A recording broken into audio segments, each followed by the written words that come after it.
नमस्कार दर्शकों, मैं हूं नाविका कुमार और आप जुड़ रहे हैं मेरे साथ उस शो पर जिसमें आपके खुद के सवाल हम पूछते हैं।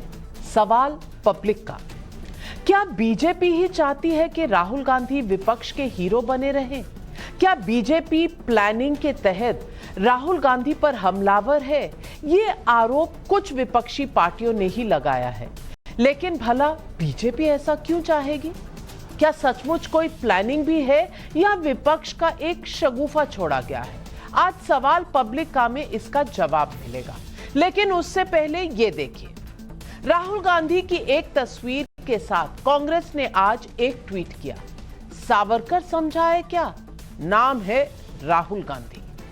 इसके जवाब में राहुल गांधी की कुछ विवादास्पद तस्वीरों को मिलाकर लिखा गया बीजेपी द्वारा, राहुल गांधी हूं, देशभक्त नहीं।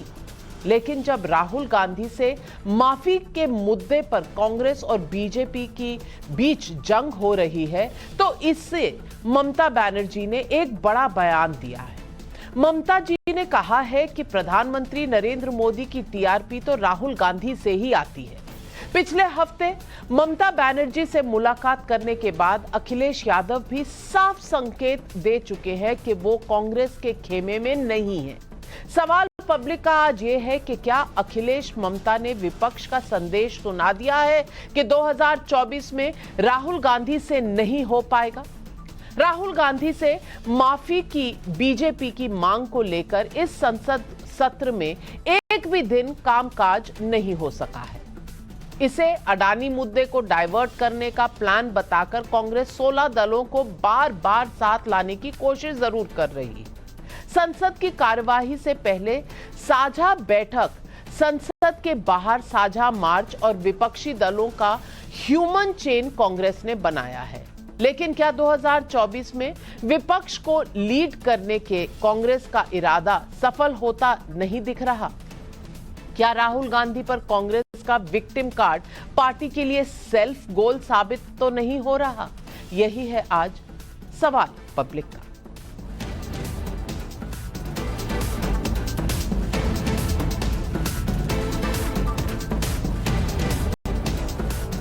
बाईस फरवरी को कांग्रेस अध्यक्ष मल्लिकार्जुन खड़गे ने कहा था 2024 में केंद्र में गठबंधन सरकार बनेगी और कांग्रेस उसका नेतृत्व करेगी। विपक्ष के दलों से कांग्रेस बात कर रही है, लेकिन एक महीने के भीतर ममता बनर्जी और अखिलेश यादव ने कांग्रेस के दावे की असलियत दुनिया के सामने, देश के सामने तो रख ही दी है। सुनिए इन दोनों नेताओं ने क्या कहा।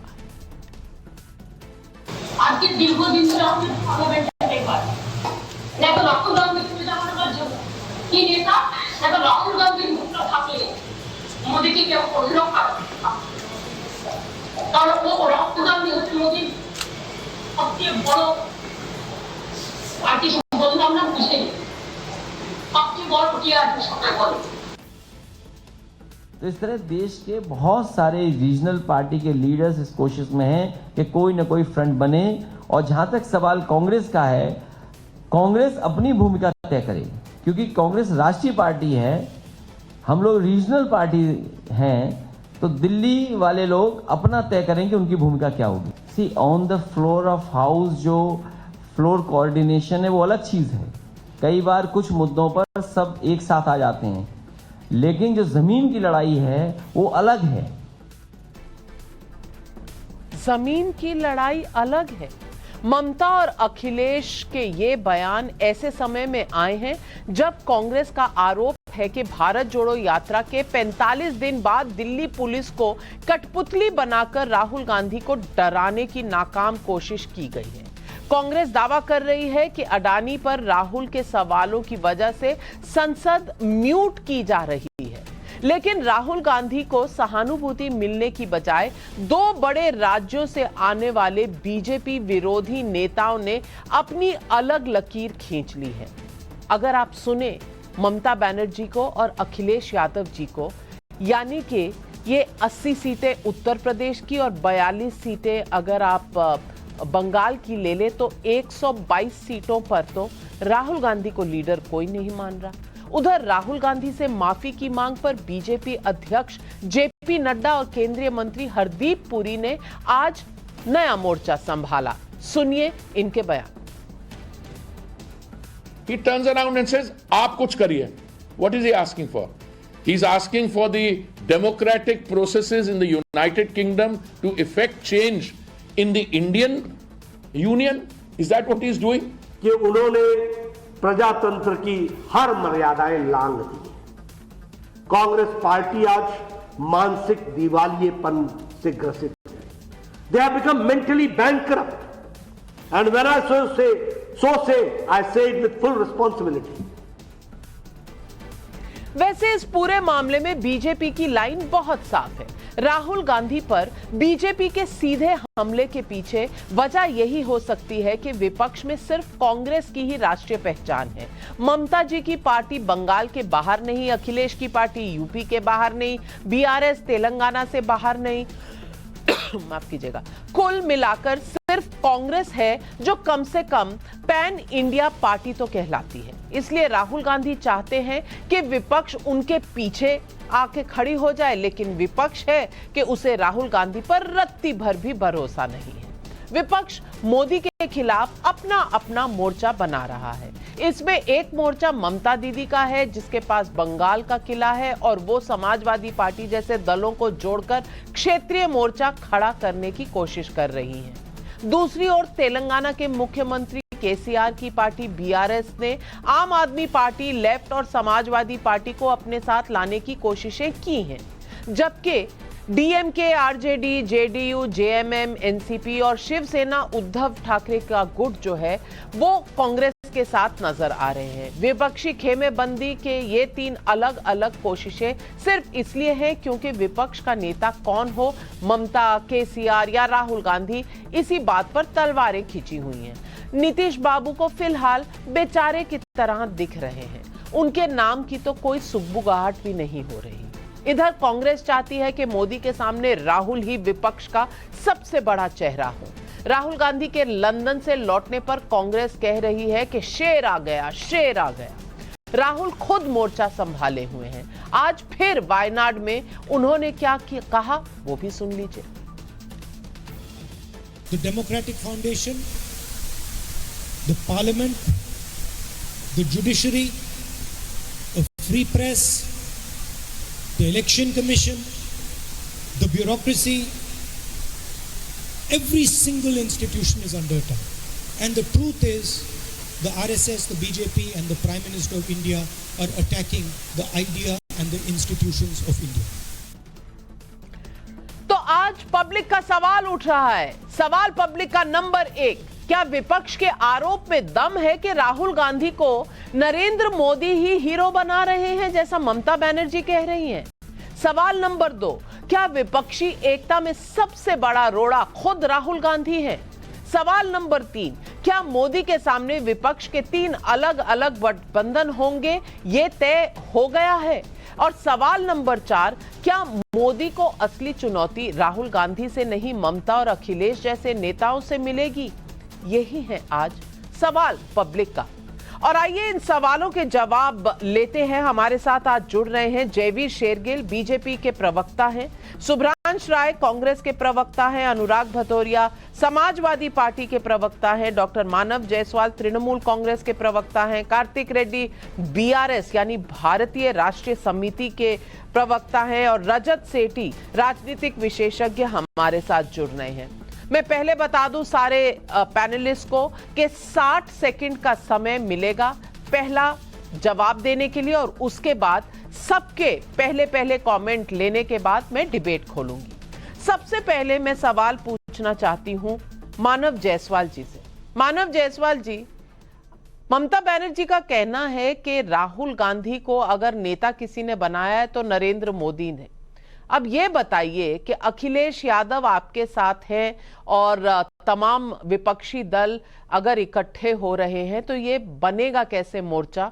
क्योंकि राहुल गांधी को तो आपने डिसमिस कर दिया और तृणमूल कांग्रेस बंगाल के बाहर है नहीं, उत्तर प्रदेश में अखिलेश है, तो यानी कि 120 सीटों का तो 122 सीटों का तो हमें दिख रहा है विश्लेषण। इसके बाद क्या?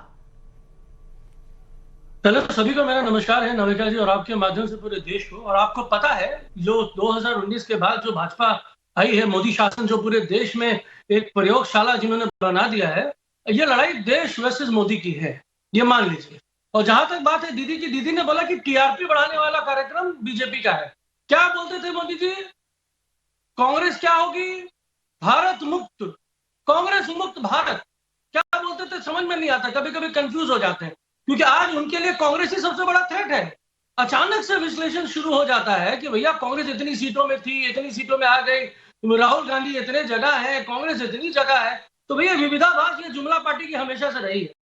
जहां तक हमारा बात है, हमने जो काम किया है और दीदी ने जो काम किया है, जो ऑपोजिशन का जो नेतृत्व करेगा उसके लिए चिंतन है, क्योंकि राहुल गांधी जी ने अभी संजीदा पॉलिटिक्स की है। अभी जिमी जी यहाँ पे बैठे हैं, शेरगिल जी, अभी क्या हुआ था कुछ दिन पहले, कहाँ थे ये, क्यों ये छोड़ के आए? क्योंकि इनको लगा सीरियसनेस नहीं है। लेकिन आज अचानक से इनके मन में आ जाएगा कि कांग्रेस ही तो सबसे बड़ी पार्टी है, ये क्षेत्रीय पार्टी क्या करेंगी? क्षेत्रीय पार्टी इनको पछाड़ रही है और इनकी नींद उड़ चुकी है, क्योंकि ये जानते हैं कि हमेशा ये चक्रव्यूह रचते थे, आज उसी चक्रव्यूह में गिर गए हैं, क्योंकि इनके बाद एनडीए में कोई बचा नहीं है। चलिए, इससे पहले कि आप मुझ पर इल्जाम लगाएं कि मैंने आज लोकतंत्र में किसी को म्यूट कर दिया, मैं बता दूं आपके 60 सेकंड हुए हैं खत्म। और जयवीर शेरगिल जी से मेरा सवाल। जयवीर शेरगिल जी, आप राहुल गांधी को हीरो बनाने में लगे हुए क्योंकि आपको डर लगता है ममता बनर्जी से, केसीआर से, अखिलेश यादव से, ऐसा विपक्ष का कहना है। जवाब दीजिए, आपके 60 सेकंड शुरू होते हैं अब। नाविका जी, मैंने आपके शो पे पहले भी स्पष्ट किया है, 2024 में डायनासोर धरती पे तो वापस आ सकते हैं, सूरज पश्चिम से उग सकता है, पर भारतीय राष्ट्रीय कांग्रेस सत्ता में दोबारा नहीं आ सकती। दूसरी बात, आज माननीय प्रधानमंत्री और राहुल गांधी जी के लक्ष्य दोनों विपरीत हैं। माननीय प्रधानमंत्री जी देश को सबसे ऊंचे स्थान पे विश्व पे लेके जाने के लिए काम कर रहे हैं, और राहुल गांधी जी कांग्रेस पार्टी को जल्द से जल्द ताला मारने के लिए और समेटने के लिए काम कर रहे हैं। तीसरा, जो 2024 का चुनाव होने वाला है, भाजपा लड़ेगी युवाओं, किसानों, महिलाओं, आदिवासियों, छोटा मध्यम वर्ग व्यापारियों के बल पे, और कांग्रेस लड़ेगी जॉर्ज सोरोस, बीबीसी, चीन प्रेम और जॉर्ज पुनी जैसे पादरी जो हिंदू देवी देवताओं को गालियां निकालते हैं। सत्य तो यह बात है, मोदी जी को, राहुल गांधी जी को हीरो बनाने की कोई आवश्यकता नहीं। मोदी जी के पास और काम है कि हर गांव बिजली पहुंचाना, सड़क का नेटवर्क बनाना। ये राजनीति राहुल जी को मुबारक, और 24 का नतीजा आपके सामने आ जाएगा। लेकिन अनुराग भदौरिया जी, मैं आऊंगी शुभ्रांश राय जी, पर बाकी विपक्षी दलों से सुन तो लें कि कांग्रेस का कौन कितना नेतृत्व कर रहा है, और वाकई में आपकी टीआरपी बीजेपी से बढ़ रही है या बाकी ऑपोजिशन पार्टी से। तो मैं पूछना चाहती हूं अनुराग भदौरिया जी आपसे, अब ममता बनर्जी कह रही हैं अखिलेश यादव उनके साथ है, केसीआर कह रहे हैं अखिलेश यादव केजरीवाल उनके साथ हैं, आप भैया हैं कहां? किसके साथ हैं? कौन सा मोर्चा, कहां का मोर्चा? और उस मोर्चे में राहुल गांधी नहीं है ये तो तय है, लेकिन मोर्चा ममता बनर्जी के नेतृत्व का होगा कि केसीआर जी के नेतृत्व का होगा? देखिए, आपका प्रोग्राम है सवाल पब्लिक का, तो पब्लिक का सवाल यही है कि भारतीय जनता पार्टी मुद्दों से ध्यान भटकाने की बात तो करती है। आज देखिए कमाल की बात चल रही है, सदन में जनता ने उनको चुन के भेजा है कि पार्लियामेंट चलेगी और पार्लियामेंट में जनता की बात होगी, उनके मुद्दों की बात होगी। लेकिन इतने दिनों में कितने करोड़ रुपया बर्बाद हो चुके, कौन जिम्मेदार है? सत्ता दल, क्योंकि जब विपक्ष में थे यही भारतीय जनता पार्टी तब भी हल्ला मचाती थी, आज सत्ता दल है तब भी हल्ला मचाती, माने विपक्ष में भी हल्ला मचाते थे और सत्ता में बैठे तब भी हल्ला, सदन नहीं चलने दे रहे, दोनों समय में सदन नहीं चलने दिया। इसके मतलब आप जिम्मेदारी से भागते हो, आपको कोई जिम्मेदारी नहीं लेनी है, सारी जिम्मेदारी दूसरों पर डालो। माने विपक्ष की इतनी चिंता आप करते हो, उतनी चिंता जनता की कर लो प्रभु। जनता की चिंता कर लेते, जिसकी जनता महंगाई से उसकी कमर टूट गई है, बेरोजगारी से लोग परेशान है, किसान की इनकम दोगुनी नहीं हुई है, महिलाओं पर देखिए क्या हाल है, शिक्षा व्यवस्था की क्या हाल है, यहाँ सुरक्षा, तो आप इस पर चर्चा क्यों नहीं करते भाई? आप दुनिया की बातें करते हो। कभी समाजवादी ने आपको वोट नहीं दिया था, भारतीय जनता पार्टी वालों, सुन लो, और ना किसी और ने दिया था, जिनकी आप इतनी चर्चा करते हो। जिस जनता ने आपको वोट दिया था उनके बारे में आप चर्चा क्यों पार्लियामेंट में नहीं करना चाहते? उसकी भी जिम्मेदारी विपक्ष पे क्यों डालते हो? सत्ता पक्ष की जिम्मेदारी होती है पार्लियामेंट चले, और पार्लियामेंट आप इसलिए नहीं चलने देना चाहते हो क्योंकि आप चाहते नहीं हो कि जनता के असली मुद्दों की बात पार्लियामेंट के अंदर में हो। चलिए, तो ये सवाल मैं कार्तिक रेड्डी जी से पूछना चाहती हूँ। कार्तिक रेड्डी जी, अगर 60 सेकंड खत्म हो गए। आज बहुत अच्छे से चल रहा है लोकतंत्र। कार्तिक रेड्डी जी, सवाल ये है कि अगर जनता के मुद्दे आपने उठाने हैं तो आप भैया अडानी मामले पर क्यों अटके हुए हैं? उस पर तो सुप्रीम कोर्ट ने कमेटी गठित कर दी। अब आप मुद्दे उठाइए महंगाई के, आप मुद्दे उठाइए किसानों के, वो तो आप कर नहीं रहे। फुटेज तो खा रहे हैं राहुल गांधी और आप कह रहे हैं आप राहुल गांधी के साथ नहीं है। तो ये बताइए कि विपक्ष की स्ट्रैटेजी क्या है और मोर्चा कौन सा है? किस मोर्चा को जनता समझे कि ये मोर्चा है जो चैलेंज करेगा मोदी के मोर्चे को? नमस्कार नाविका जी। देखिए, अगर हमको चर्चा करना है बेरोजगारी पे या किसान के मुद्दे पे और कौन सी भी अलग चीज, इन्फ्लेशन हो, जो भी मुद्दे अभी हमको बताए हैं, इसके वास्ते तो पार्लियामेंट तो चलना चाहिए नाविका जी।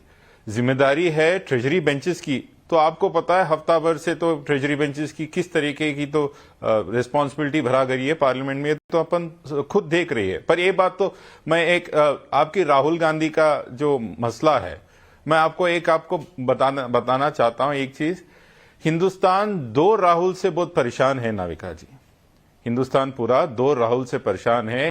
एक राहुल है केएल राहुल, जो इतने विफल पारी के बाद भी किस तरीके से टीम इंडिया में स्थान पकड़ लेता है, मैं उससे परेशान हूं। दूसरी ऐसे एक राहुल गांधी जो इतने विफल भारी के बाद सियासत में खुद ऐसे लाइमलाइट पहुंच लेते हैं पॉलिटिकल में, ये मुझे समझ में नहीं आती है। देखिए, ये बराबर ममता जी जो बताइए हमें, बराबर बीजेपी का टीआरपी बढ़ा रही है राहुल गांधी। तो राहुल गांधी कुछ समझना चाहिए ये बात कि आप छोटे छोटे दलों के साथ आना चाहते हैं या नहीं, या आप जा बीजेपी के गोद में बैठना चाहते हैं। आपको पता है जिस तरह जब सीबीआई, ईडी और छोटे छोटे बाकी के एजेंसी जब छोटे छोटे दलों पे चलाई जाती है, तो राहुल गांधी और उनका पार्टी का क्या स्टैंड होता है। जब वही सीबीआई, ईडी और बाकी के एजेंसी जब उन पे चल जाता है तो उनका स्टैंड क्या होता है। चलिए, सबके दुख दर्द अलग अलग हैं। 60 सेकंड आपके कार्तिक रेड्डी जी समाप्त हुए। मान लिया आप 2 राहुल से बहुत इस वक्त परेशान हैं, तो सुभ्रांश राय जी से मैं पूछना चाहूंगी, अब केएल राहुल का तो आप कोई ढूंढ नहीं सकते सोल्यूशन, तो आप राहुल गांधी का सोल्यूशन पब्लिक को बता दीजिए, पब्लिक से ज्यादा विपक्षी दलों को बता दीजिए कि क्यों राहुल गांधी माफी नहीं मांग लेते और उसके बाद संसद चलने दें। अगर मुद्दा यही है कि उन्होंने जनता के मुद्दे उठाने हैं तो सदन चलवाइए। नविका जी, मोदी के मोर्चे को चैलेंज इस देश का 3 करोड़ 90 जो ग्रेजुएट युवा है, जो बेरोजगार है, वो करेगा। मोदी के मोर्चे को चैलेंज वो इस देश की तमाम महिलाएं करेंगी जिनको आपने 400 रुपए का सिलेंडर 1100 रुपए कर दिया है। मोदी के मोर्चे को चैलेंज इस देश का किसान करेगा। 700 से ज्यादा किसान शहीद हो गए, आज तक उनको शहीद का दर्जा नहीं दिया गया और डबल एमएसपी नहीं हुई। मोदी को चैलेंज वो करेगा और मोदी को चैलेंज इस देश का लोकतंत्र करेगा, क्योंकि जनता के चुने हुए विपक्ष के प्रतिनिधि अगर जेपीसी की मांग करते हैं तो नरेंद्र मोदी को कौन सा डर लगता है? जेपीसी तो पार्लियामेंट के लिए ही बनाया गया है। क्या जादूगर की जान तोते में बसी है? आप क्यों नहीं बना देते? पहली बार 75 सालों के इतिहास में हो रहा है कि सत्ता पक्ष जो है वो पार्लियामेंट नहीं चल रहे। जरा हे प्रभु, 300 से ज्यादा सीटें पाने के बाद आपका ये हाल है। और सबसे इंपॉर्टेंट बात, अभी आपने जो नेचुरल ये टीआरपी की बात करी, तो ममता जी ने जब कांग्रेस पार्टी छोड़ा था, तब भी जब प्रणव दा कांग्रेस में बंगाल के अध्यक्ष होते थे, उनके लिए बीजेपी उनकी नेचुरल एलाई थी। बीजेपी के लिए उन्होंने गोवा में काम किया, 4.5% कांग्रेस का वोट काटा, बीजेपी की सरकार बन गई। चुनाव के बाद टीएमसी जो है वो बीजेपी में जाकर विलीन हो गई, जैसे सारी नदियां गंगा होते हुए अपना बंगाल की खाड़ी में जाकर विलीन हो जाती हैं। बाकी रही बात जो आप बीआरएस की बात करती हैं, तो बीआरएस का चुनाव तो तेलंगाना का होने दीजिए। बीआरएस अपनी सीट पहले तेलंगाना में बचा ले, उसके बाद बात करेंगे। बाकी एक बात याद रखिए, ये 2024 का चुनाव नरेंद्र मोदी वर्सेस देश लड़ेगा। ये देश महंगाई से परेशान है, बेरोजगारी से परेशान है। और एक और बात, नरेंद्र मोदी जी को अगर देखते हैं कि क्या ट्रंप सरकार $1 बिलियन खर्च करके अब की बार ट्रंप सरकार कहने के बदले में आकर चुनाव लड़ा जाती है, या देश ये पूछेगा कि नरेंद्र मोदी साउथ कोरिया और चाइना में जाकर जब बोल आए थे कि मैंने पूर्व जन्म में कौन सा पाप किया था कि मैं भारत की धरती पर पैदा हुआ, देश के लोग देख रहे हैं, इसका जवाब इन चुनावों में होगा। रजत सेठी जी, आज लोकतंत्र तो चल रहा है देश में, ये तो शुभ्रांश राय जी ने मान लिया, जबकि राहुल गांधी शायद इस बात को लंदन में भूल गए थे। लेकिन आज शुभ्रांश राय जी कह रहे हैं लोकतंत्र में जनता जवाब देगी। अब जनता तो जवाब देगी, लेकिन जवाब कहीं से मिल नहीं रहा कि अगर जनता को, चलिए मोदी मोर्चे को नहीं देना हो वोट, जैसा ये सारे विपक्षी दल कर रहे हैं, तो वो दे किसको, किस मोर्चे को दे? अरे बंगाल के बाहर कौन सा ऐसा मोर्चा है जिसको उन्हें वोट देना चाहिए ताकि राहुल गांधी और मोदी दोनों को हरा सके? ये समझ में ही नहीं आ रहा है। कांग्रेस लड़ रही है ममता बनर्जी से, कांग्रेस लड़ रही है केसीआर से, अखिलेश यादव किसी तरह ममता बनर्जी और केसीआर के बीच में बैलेंस बनाए हुए हैं। कुछ समझ नहीं आ रहा है। जरा जनता को बता दीजिए आप कि जनता जाए तो जाए कहां?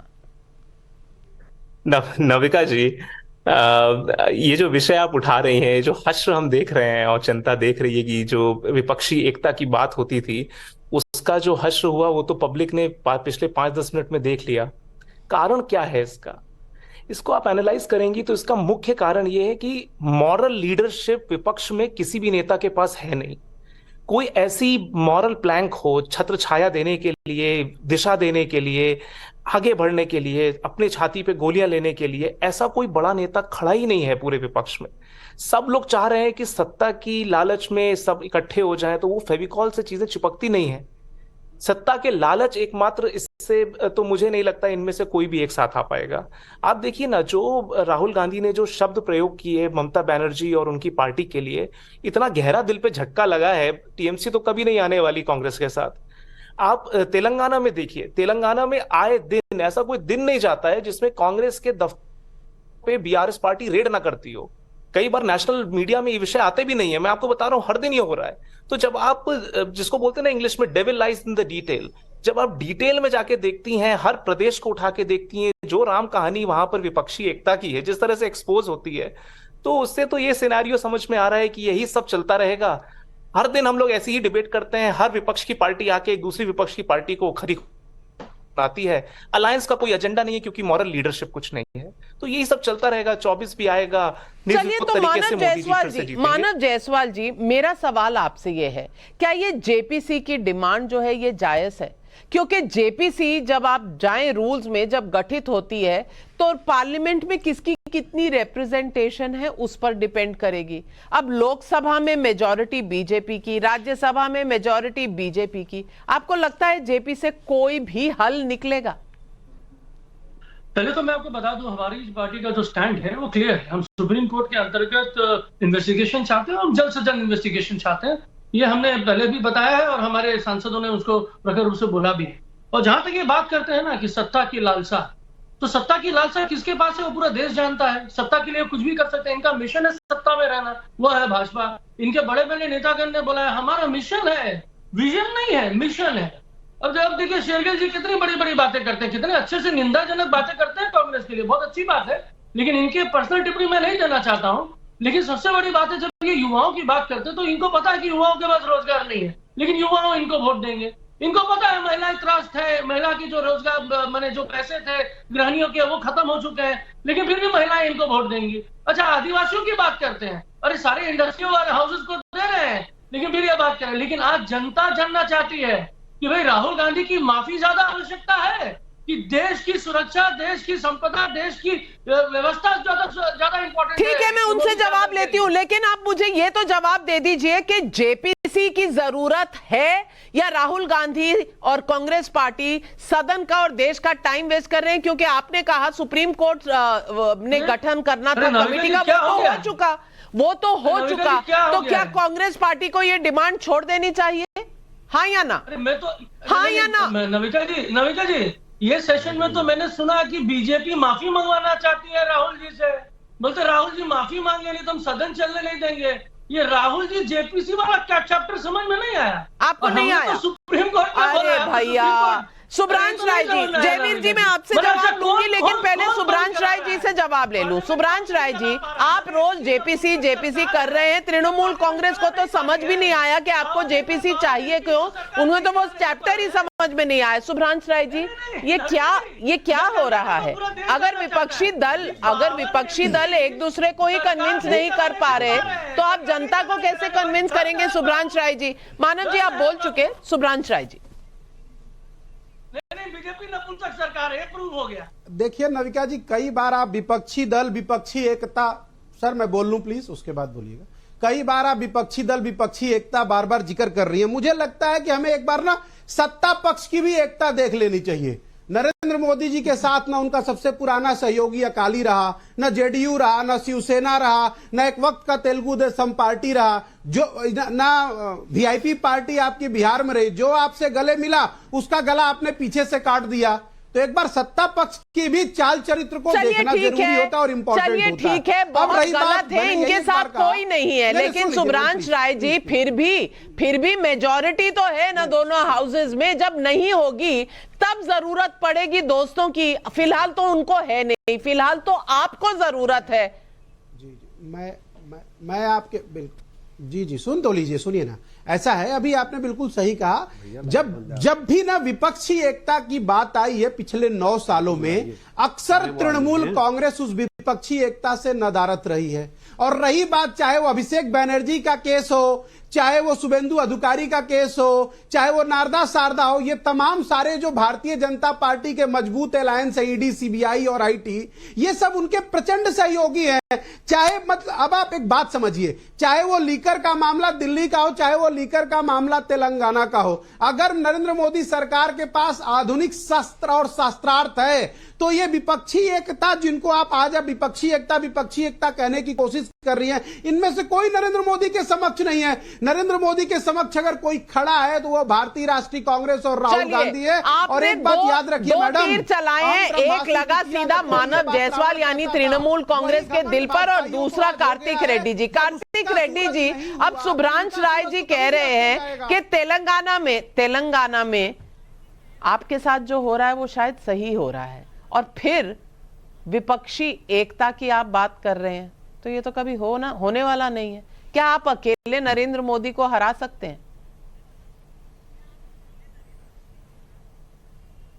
नाविका जी, आपको याद करना चाहता हूं कि खुद नरेंद्र मोदी जी भी अकेला नहीं लड़े थे 2024 में।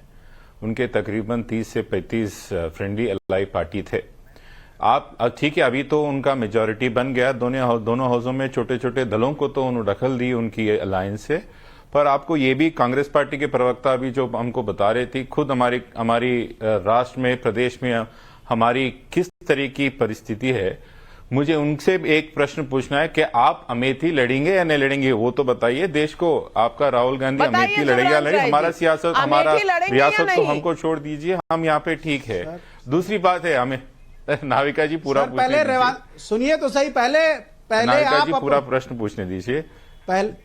पहले आप अपने तेलंगाना को बचाइए अपने आप से। वहां रेवांता रेड्डी रूपी तूफान आया हुआ है, पता नहीं 2023 के बाद फिर से बीआरएस कहीं रहेगी कि नहीं रहेगी, ये इंपॉर्टेंट है। अलायंस और बाद में बात करिएगा, अभी आप पहले 2023 पार कर लीजिए, उसके बाद चर्चा करिएगा। भारतीय राष्ट्रीय कांग्रेस से बहुत सी पार्टियां निकली, वक्त के साथ वो विलुप्त हो गई। भारतीय राष्ट्रीय कांग्रेस से बहुत सारे लोग भी निकले, चलिए अमेठी पर जवाब नहीं देंगे, अमेठी पर आप जवाब नहीं देंगे, अमेठी पर जवाब नहीं हो रहा तो अनुराग भदौरिया जी आप ही मुझे बता दीजिए कि 1996 से समाजवादी पार्टी ने कांग्रेस के खिलाफ कभी अमेठी में कोई कैंडिडेट नहीं खड़ा किया। अब आपको राहुल गांधी और कांग्रेस से परहेज होने लगा है तो अब अमेठी से लड़ेंगे चुनाव? देखिए, मैंने आपको बोला लोकतंत्र में कोई चेहरा नहीं होता है, लोकतंत्र में विचार होते हैं। और इस बार चुनाव होगा विचार वर्सेस चेहरा। बीजेपी चेहरा दे रही है और यहाँ विचारों की लड़ाई होगी, क्योंकि सभी की अपना अपना दल है, हमारा अपना दल है और पार्टियों का अपना दल है, हमारे अपने विचार हैं। यही लोकतंत्र की खूबसूरती होती है, क्योंकि हम तो जनता के साथ हैं और वो सिर्फ विपक्ष की बुराई करने के साथ हैं। सत्ता दल को विपक्ष को टारगेट करना है बुराई करने के लिए। हम जो हमारा दल है वो सिर्फ जनता और कार्यकर्ताओं के बारे में सोचता है। तो हमने जैसे अमेठी की आपने बात की, तो अमेठी में भी यही बात जब आई, जब कार्यकर्ताओं ने बोला कि हम तो, सुन लीजिए ना, मैं अपनी बात कह लूं, तो जब कार्यकर्ताओं की बात होगी तब हम तो कार्यकर्ताओं की बात को सुनने वाले लोग हैं।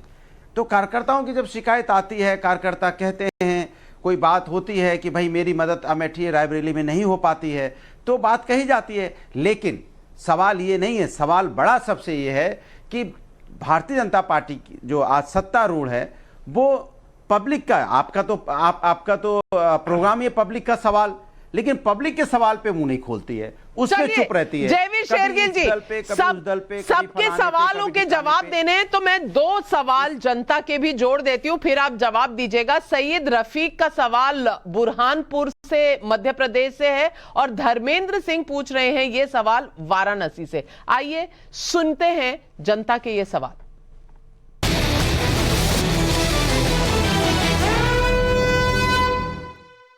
अकेले दम पर बहुमत ला नहीं सकते, विपक्ष को जोड़ नहीं सकते, आखिर राहुल गांधी से कांग्रेस को क्या फायदा हुआ? राहुल गांधी पर अब की बार ही सरकार का इतना गुस्सा क्यों फूट रहा है? क्या यह 2024 की बीजेपी की रणनीति है? जयवीर शेरगिल जी जवाब दीजिए। नाविका जी, सबसे पहले तो मैं आपको अपने जवाब से बधाई भी दूंगा और एक वकील होने के नाते सलाह भी दूंगा। बधाई इस बात की, आज आपने साबित कर दिया कि लोकतंत्र कितना मजबूत है। मीडिया और आप नाविका जी एक निष्पक्ष पत्रकार हैं कि सबसे ज्यादा समय भारतीय राष्ट्रीय कांग्रेस को 60 सेकंड नहीं 120 सेकंड दिया गया, ये आपको बधाई है। दूसरी सलाह ये है, ये कलयुग है, यहां अच्छाई की कोई मूल्य नहीं होता। अभी आपका शो खत्म होते ही सबसे ज्यादा ट्रोलिंग कांग्रेस करेगी कि नाविका जी ने ही लोकतंत्र खत्म कर दिया, तो बधाई और मेरी सलाह दोनों आपके लिए है। अब क्योंकि अंत में बोल रहा हूं तो 3-4 हमले हुए हैं, उनका एक एक करके उत्तर दे देता हूं। पहले कांग्रेस और ये जो बाकी वक्ता आपके टीवी पे बैठे हैं। देखिए, सबसे पहले सदन और जेपीसी की बात उठ रही है। भारतीय जनता पार्टी के लिए देश और देश की छवि से ऊपर कुछ नहीं। हमारा मंत्र भी यही है, देश पहले, फिर पार्टी, फिर व्यक्ति। जो कांग्रेस का उल्टा है, व्यक्ति पहले, फिर पार्टी, फिर चाइना, फिर जॉर्ज सोरोस और फिर देश। तो अगर देश की छवि पे श्री राहुल गांधी उंगली उठाएंगे, धूमल करेंगे, उनको माफी मांगनी पड़ेगी, पहला। दूसरा, बात जनता की हो रही है। 2024 का चुनाव जो माननीय प्रधानमंत्री का जनता से विश्वास बना है, जो 80 करोड़ लोगों को मुफ्त अनाज, 220 करोड़ लोगों को टीकाकरण, 25 ग्रीन एक्सप्रेस वे, जो 35 करोड़ महिलाओं के लिए शौचालय, और जो 750 एकलव्य आदिवासियों के लिए स्कूल, जिसमें 15,000 करोड़ का निवेश हो रहा है, उस विश्वास पे लड़ा जाएगा और कांग्रेस की विदेशी ताकतों की दखल अंदेशी वाली राजनीति से नहीं लड़ा जाएगा। अब आते हैं विपक्षी एकता की बात। हिंदी की कहावत याद आ गई, अपनी डफली अपना राग, विपक्षी एकता तार तार। अब तथ्यों पे बात करते हैं। 543 सीटों में 210 सीटें उत्तर प्रदेश, बिहार, बंगाल और महाराष्ट्र से आती हैं। मुझे समझ नहीं आती कि सपा के प्रवक्ता आपके शो पे आके डर जाते हैं और इनके नेता इनसे भी ज्यादा, मैं उनको एक अटल नेता मानता हूं। क्यों? अखिलेश जी खुलेआम बोलते हैं कि कांग्रेस भाजपा की बी टीम है, कांग्रेस भाजपा में कोई अंतर नहीं है, हां मैं वहां पे लड़ाऊंगा अमेठी में। सपा के प्रवक्ता बोलते हैं नहीं नहीं नहीं, बीजेपी से बात करेंगे। यहां के बोलते हैं हम जनता हमारे साथ है। दिक्कत तो यह है, सपा तो जनता के साथ हो सकती है, जनता सपा के साथ नहीं है, तभी पिछले 2 चुनाव से उत्तर प्रदेश में सत्ता में नहीं आ पा रहे। अब फिर आंकड़ों पे आते हैं। ये है उत्तर प्रदेश। बिहार चले जाइए, लालू प्रसाद, मैंने किसी को टोका नहीं, लालू मैंने किसी को टोका नहीं, धैर्य जनता हमारे साथ नहीं है। कमाल की बात कर रहे हैं। 38% जनता को जनता ही नहीं समझती। अभी तो बोलना शुरू किया है, लोकतंत्र जिंदा है भाई, लोकतंत्र में सरकार और 38% वोट मिला है और आप कह रहे हो जनता साथ नहीं है। नहीं तो लोकतंत्र आप कह रहे हो जनता, इतना बड़ा झूठ बोलोगे टीवी चैनल पे बैठ के। प्रमुख नेता है समाजवादी पार्टी। भदौरिया जी मैं म्यूट नहीं कर रही, पर वोट मिले हैं, लेकिन उतने नहीं मिले कि आप सत्ता में आ सके। अब आपने कहा 4-5 पॉलिटिकल दलों के जवाब में अगर जयवीर जी बोल रहे हैं अपना जवाब, तो बीच में टोकिए तो मत। जनता ने आपको टोका है, उनको नहीं। 1 मिनट बोल तो ले। भदौरिया जी, मैं म्यूट नहीं कर रही, किसान सड़कों पे मैं म्यूट नहीं कर रही, पर आप सुन तो लीजिए, फिर कर दीजिएगा। वो धरना नहीं दे रहा है क्या? कमाल की बात करते हो आप। अच्छा जयवीर शेरगिल जी, बात खत्म। कमाल की बात है, जनता साथ नहीं है, किसान धरना दे रहा है, वो आपके साथ नहीं है, इस पे क्या बोलोगे? चलिए, अच्छा हो गए, खुश हो गए। अब अगले नाविका जी बिहार पे आइए थोड़ा, क्योंकि आपकी डिबेट हमेशा गंभीरता के लिए जानी जाती है। उत्तर प्रदेश से आप बिहार पे आइए। दिसंबर 2021 लालू प्रसाद जी का बयान मेरे सामने पड़ा है, कहा है हम कांग्रेस को ज्यादा सीट क्यों दे, जमानत जब्त कराने के लिए। अब आइए टीएमसी बंगाल, ये 543 में से 210 आंकड़े। शायद टीएमसी के प्रवक्ता ने ममता बनर्जी का बयान नहीं पढ़ा, उन्होंने कहा Rahul Gandhi is a kid, वो बच्चा है। यूपीए कहां है ये मुझे बताइए। आज भाजपा के सबसे बड़े टीआरपी राहुल गांधी जी हैं। महाराष्ट्र में जाके उद्धव ठाकरे जी, जो वीर सावरकर जी को अपना आदर्श मांगते हैं, जिनको इंदिरा गांधी जी ने इस देश का वीर पुत्र कहा, उनका जाके अपमान करते हैं। तो विपक्ष के पास ना तो नेता है, ना नीति है, ना नेतृत्व है, ना साझा लक्ष्य है। आपने वो कौन बनेगा करोड़पति शो तो देखा है, 4 ऑप्शंस होती हैं, लॉक कर दिया जाए। इनकी लड़ाई है, भाजपा की लड़ाई है देश कैसे ऊपर जाएगा। विपक्ष की लड़ाई है प्रधानमंत्री कौन बनेगा, उसमें 40 ऑप्शन है, 4 नहीं है। अब आगे आइए और आंकड़े देख लेते हैं। अभी आप ओपिनियन पोल कराइए अपने शो पे भ्रष्टाचार के मुद्दे को लेके।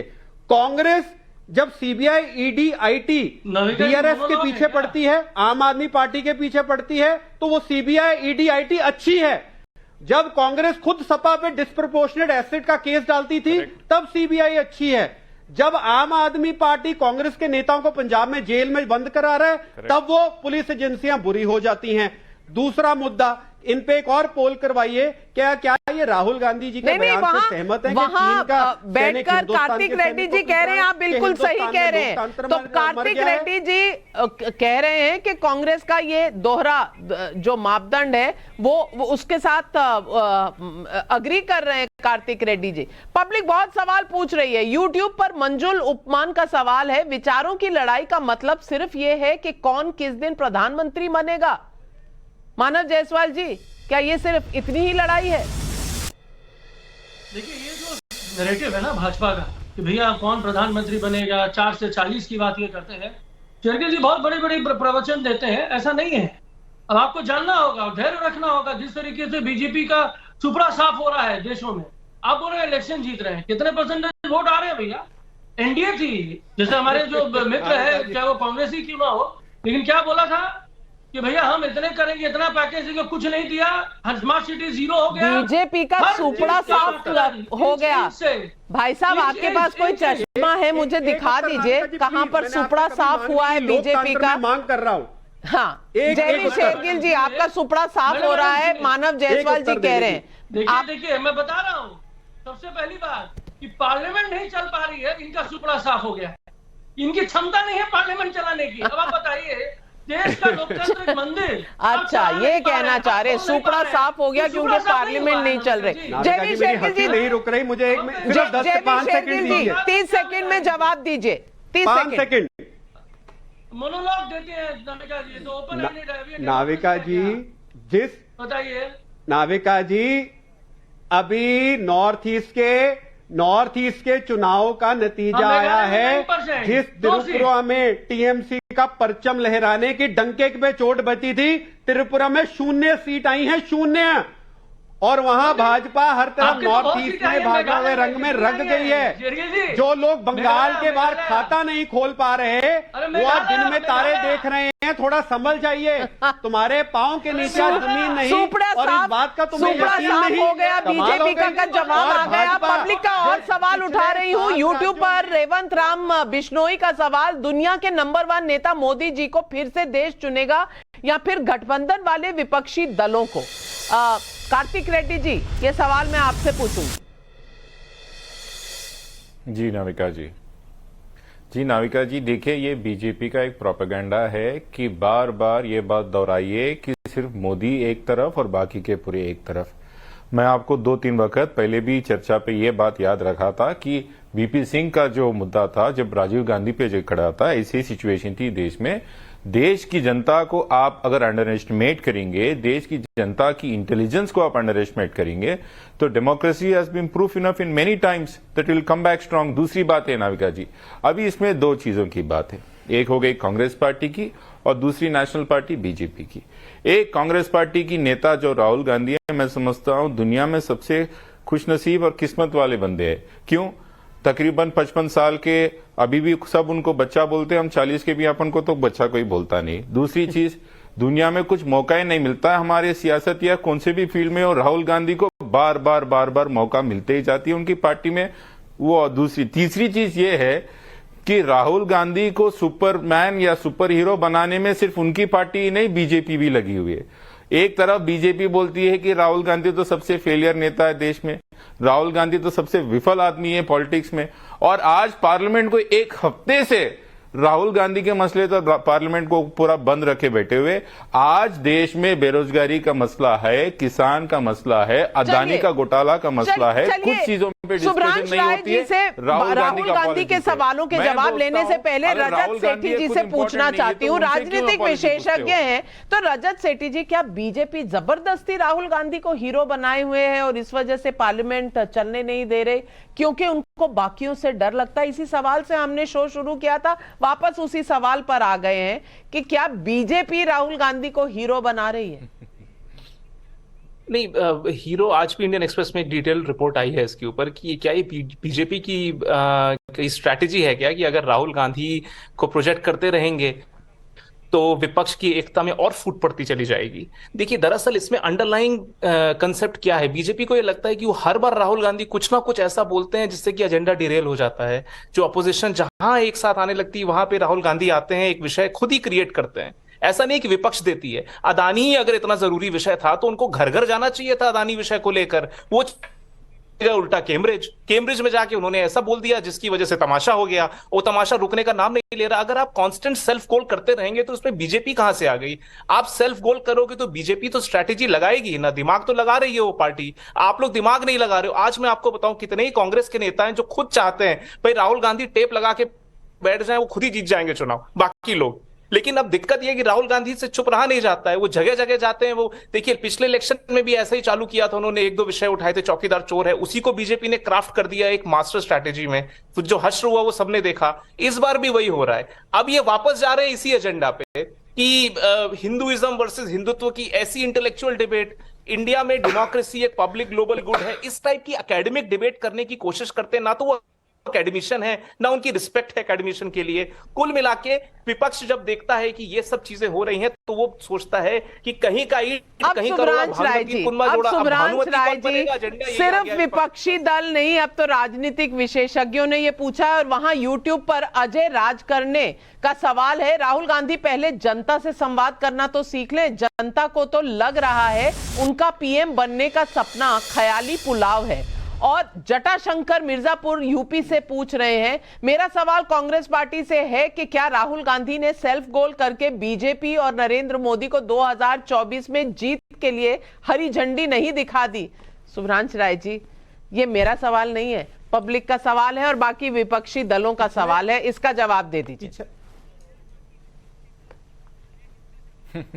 पिछले 38 मिनट में 100 बार से ज्यादा आपने राहुल गांधी कहा है। इसका मतलब राहुल गांधी सही कर रहे हैं, क्योंकि आग और मिर्च तभी लगी है क्योंकि अब वो सही कर रहे हैं। एक बात। दूसरी इंपॉर्टेंट बात, मैं जरा 2 मुद्दों पे ध्यान आकर्षित करता हूं, क्योंकि अरबपति डोनाल्ड ट्रंप चाह के भी नरेंद्र मोदी को चुनावी चंदा देकर नहीं जिता सकता। यह बात मेरे भारतीय जनता पार्टी के मित्र को पता होना चाहिए। लेकिन उससे भी बड़ी बात, गलतफहमियों का कोई इलाज नहीं है। 2004 में साइनिंग इंडिया हुआ था, सरकार बन रही थी स्वर्णिम चतुर्भुज के बाद, और जनता ने बताया कि भैया आपने, अटल जी ने नौकरी खत्म करी, पेंशन खत्म किया, और नरेंद्र मोदी जी ने नौकरी किया, जनता ने बाहर कर दिया। 10 साल रही थी कांग्रेस। ठीक है मैडम। और दूसरी बात, इन्होंने फिर से एक बार जिक्र किया नॉर्थ ईस्ट का, तो मैं आपको बताना चाहूंगा प्रिय साथी कि नॉर्थ ईस्ट के 3 राज्यों के चुनाव में जिस त्रिपुरा का आपने सबसे ज्यादा जिक्र किया, वहां आपका वोट परसेंटेज गिर गया बुरी तरह से और मुख्यमंत्री मुश्किल से 1000 वोट से जीते। और जिस मेघालय में आपने मुख्यमंत्री, गृह मंत्री, प्रधानमंत्री सबको चुनावी रैली में उतारकर सबसे करप्ट आदमी डिक्लेयर किया था, उस व्यक्ति के साथ 2 सीट होने के बाद तुरंत 2 मिनट के अंदर अलायंस कर लिया। तो अब आपकी कोई विचारधारा नहीं है। जयवीर शेरगिल जी, लेकिन सुब्रांश राय और कांग्रेस जी की सबसे बड़ी प्रॉब्लम यह है कि 2024 आने को है, ये 2004 और इंडिया शाइनिंग से बाहर ही नहीं निकल पा रहे। तमाम आरोपों का जवाब दीजिए जयवीर शेरगिल जी। समय कम है, सुब्रांश राय जी आपको रोकना पड़ेगा, म्यूट नहीं कर रही, ये पार्लियामेंट नहीं है, आरोप मत लगाइएगा। जयवीर शेरगिल जवाब दे रहे हैं, प्लीज सुन लीजिए। मैडम आप म्यूट कर दीजिए, अधिकार आपके पास है। देखिए नाविका जी, देखिए नाविका जी, आज जो कांग्रेस के प्रवक्ता ने बयान दिया है उससे मुझे और हौसला हो गया है कि भारतीय जनता पार्टी की जीत 2024 में तय है। क्यों? कांग्रेस आज भी इतिहास में एक भ्रम में कि भाजपा का सुपड़ा साफ हो रहा है और उस ट्रैक रिकॉर्ड पे रणनीति बना रही है। इधर नरेंद्र मोदी जी को देश सेवा करने का जज्बा है, उधर राहुल जी को देश को बदनाम करने का जज्बा है। उसका उदाहरण देता हूं, त्रिपुरा के चुनाव में राहुल जी स्कीइंग कर रहे थे और मोदी जी त्रिपुरा का चुनाव लड़ रहे थे और प्रचार कर रहे थे। जिस दिन नॉर्थ ईस्ट का नतीजा आया, राहुल जी लंदन में बैठ के देश को बदनाम कर रहे थे, मोदी जी भाजपा के कार्यकालय में हेडक्वार्टर में अपने कार्यकर्ताओं की हौसला अफजाई कर रहे थे। और आगे चलिए, जिस दिन आज माननीय राहुल जी चीन को हार्मनी वाला देश कह रहे थे, देश प्रेम देश कह रहे थे, और उस तरह मोदी जी बॉर्डर इंफ्रास्ट्रक्चर को मजबूत करने के लिए चीन को और मुंह तोड़ जवाब देने के लिए काम कर रहे थे। सत्य तो यह है 2024 में जनता का विश्वास बरकरार रहेगा और राहुल गांधी जी तब भी अपनी राजनीतिक जिम्मेदारी से फरार रहेंगे। जय हिंद। बाकी आपके चैनल पे दिखी जाएगा। एक सवाल और है पब्लिक का, यूट्यूब पर नरेंद्र शर्मा का सवाल, विपक्ष टीवी पर बैठकर जनता की बात कर रहा है पर संसद नहीं चलने दे रहा, ऐसा क्यों?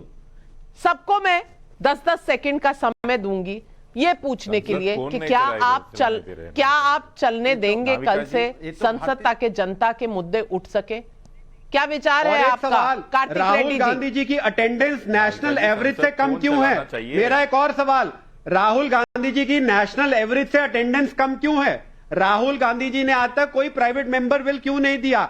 राहुल गांधी की जो एवरेज है प्रश्न पूछने की सदन में, वो नेशनल एवरेज से कम क्यों है? सबसे वर्स्ट परफॉर्मिंग पार्लियामेंटेरियन की कैटेगरी का जो अवार्ड अगर होता तो उनको मिल जाता। अगर लोकतंत्र में विश्वास रखते हो, सदन में आओ, प्राइवेट मेंबर बिल दो, प्रश्न पूछो, बाहर राग अलापना के लोकतंत्र खत्म हो गया है और इधर आके एमपी की तनख्वाह लेनी और काम नहीं करना। सवाल पूछेंगे, मैं पूछ रही हूं, कल से पार्लियामेंट चलनी चाहिए, हाँ या ना? कार्तिक रेड्डी जी। हाँ, देखिए जिम्मेदारी है पार्लियामेंट चलाने की, बीजेपी पार्टी की है। आप एक हफ्ते से तो पूरा देश को और पार्लियामेंट को हॉस्टेज ले लिए हो कि राहुल गांधी से माफी मांगो या पार्लियामेंट नहीं चलाने। देखिए जिम्मेदारी आप पे है, लोग आपको परख रहे हैं, पार्लियामेंट चलाने की जिम्मेदारी बीजेपी पे है। चलिए, पर जेपीसी की डिमांड में तो आप भी शामिल थे, जबकि सुप्रीम कोर्ट ने कमेटी गठित कर दी है, तो कहीं ना कहीं विपक्ष का भी तो दोहरा रवैया है पूरी पार्लियामेंट को लेकर। जनता सब समझती है, ये पब्लिक है, ये सब जानती है। कांग्रेस चाहती है कि राहुल गांधी के नेतृत्व में विपक्ष एकजुट हो, लेकिन कांग्रेस ये भरोसा नहीं दे पा रही है कि साझा विपक्ष राहुल गांधी को अपना नेता क्यों चुने। भारत जोड़ो यात्रा से लेकर लंदन के कैम्ब्रिज तक राहुल गांधी जो मर्जी में आए प्रधानमंत्री नरेंद्र मोदी के खिलाफ वो बयान दे सकते हैं, लेकिन कांग्रेस शायद भूल रही है कि उसकी राजनीतिक हैसियत अब ऐसी नहीं रही कि वो विपक्ष के खेमे का रूल तय करे। कांग्रेस को 2024 के पहले इसका एहसास करना होगा, तभी वो अगली चुनावी लड़ाई में मजबूत चुनौती पेश कर सकेगी। ये तो है हमारा नजरिया, लेकिन कल क्या होगा? पार्लियामेंट चलेगी या नहीं? जो जनता की बात करते हैं वो जनता के मुद्दे उठाएंगे या नहीं? और जनता को जवाब देना पड़ेगा। क्या सत्ता पक्ष इस मुद्दे पर कटघरे में है या देश की जो अवमानना हुई है उस पर सवाल पूछने का हक जो है वो सही है जो सत्ता पक्ष ने उठाया है। आप किस तरफ खड़े हैं? पब्लिक का जरूर लिखकर हमें भेजें, क्योंकि हम आपके व्यूज जरूर सुनाएंगे सवाल पब्लिक का शो पर। आज बस इतना ही, लेती हूं आपसे इजाजत। धन्यवाद करती हूं सब तमाम पैनलिस्ट का, लेकिन जाने से पहले आप